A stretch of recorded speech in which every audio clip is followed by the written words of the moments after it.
Pashas Veyechi. Take something very quick. We don't have a lot of time. Yaakov Avinu tells Yosef that, you know what? HaKadosh Baruch Hu promised me that I'm going to have additional tribes. I only had one additional tribe. I had Yosef. And therefore, I am allowing you to divide into two, that your two sons who were born in Egypt before I came, they are going to be two tribes of Israel. Then he goes ahead and he says, and you should know, Rachel died on the road. So Rashi says, what is he saying that Rachel died on the road? He says, because I know that you are upset with me that I buried her in the middle of the way. So I want to tell you, there's a reason for it.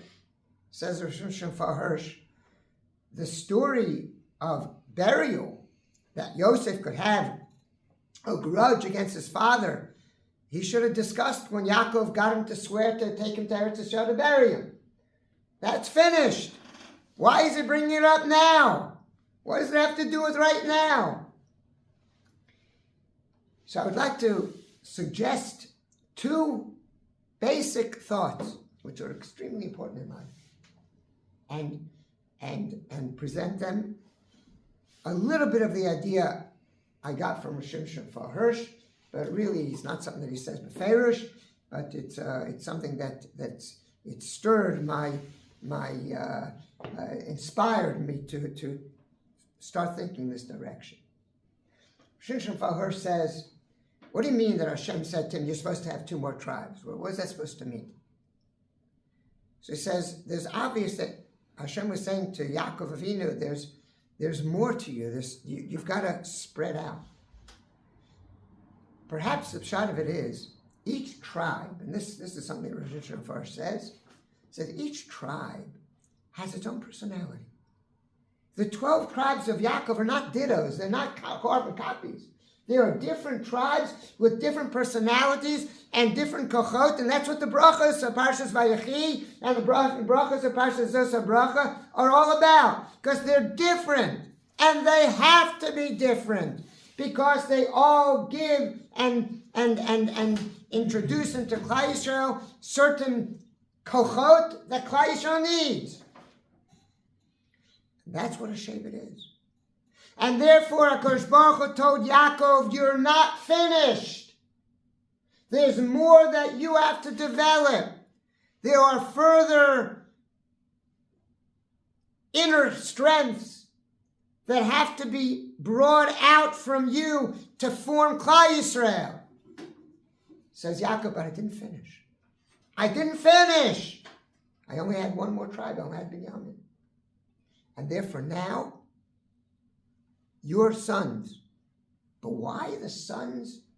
Dafka, the ones who were born before I come. So I think that the pshat's like this. Yaakov Avinu said to Yosef, I recognized from what HaKadosh Baruch Hu made happen that my personal koach to go ahead and develop and to spread out certain inner strengths that would manifest themselves in different shvatim, I was finished. I couldn't do it anymore. I can't directly do it. Because HaKadosh Baruch Hu didn't give me another son. He gave me only one, didn't give me more than one son. So it means that HaKadosh Baruch Hu said to me, that Binyamin, he didn't give me more than that, and you promised me more than one. You said, Goyu kal goyim. They're going to be at least two.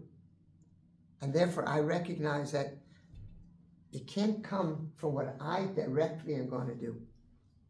And therefore, you know what it has to come from? It has to come from something that I inspired that would develop by itself. And you know, who did I inspire indirectly? Your two sons who were born before I came. Because HaKadosh Baruch Hu showed me I can't do it myself.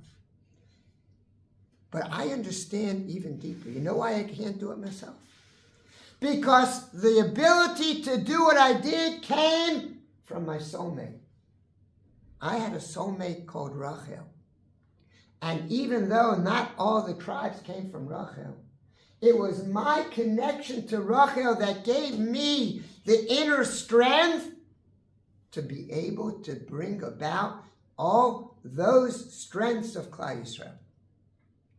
But Mesa Lai Baderech, when Rachel died, when my soulmate died, I could not do anymore. And that's why Rachel is the one who is buried on the way, because she is the sign of an unfinished job. What's the finished job of Klal Yisrael? Mashiach. When we have an ultimate geula.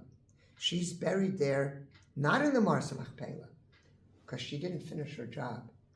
That's the remez that Rachel mevakel baneh, that Rachel is going to be the one who's going to bring about the Yeshua of Klal Yisrael, because she's buried there to say our job wasn't finished. But because I couldn't do it anymore, therefore, it has to come from something that I inspired, even though it wasn't something that I did. And this gives us two very deep insights. Number one insight is, there are certain times, there are things I can't do. There are certain times a parent can't hands-on do for children. There are times that you have to stand back and let the child develop the kochos by the inspiration that you gave without directly being too heavy hands-on. There are certain times you got to have the chachma to stand back and let the person develop themselves. That's true of a Rebbe too. In my years of a Rebbe, been a Rebbe for many years, there are certain times you have to stand back and let a Talmud develop his own genius in his own way. Don't enforce it on him, because what you're doing may not be right for him. Stand back. It's your inspiration, but it can't be your doing. And the second insight is that there are times that we have a soulmate, and when that soulmate very often is our wives, that we're able to have the kochos to do even way beyond, but it comes from the fact that I have the strength, the inner strength of that connection that gives me the ability to do. Maybe it's that connection that limits. Maybe it's that connection that dafka, because they're on our backs, or that they're saying don't go so far, whatever way it is. But that koyach comes from that soulmate. And when you don't have that, you're not able to complete the job. We should be zocheh to have the soulmate to help us complete our job, in whichever way it is, and at the same time to have the understanding that when we can't do it, stand back. Stand back. Let the person bring it out themselves. And then we can sit back also and get the nachas.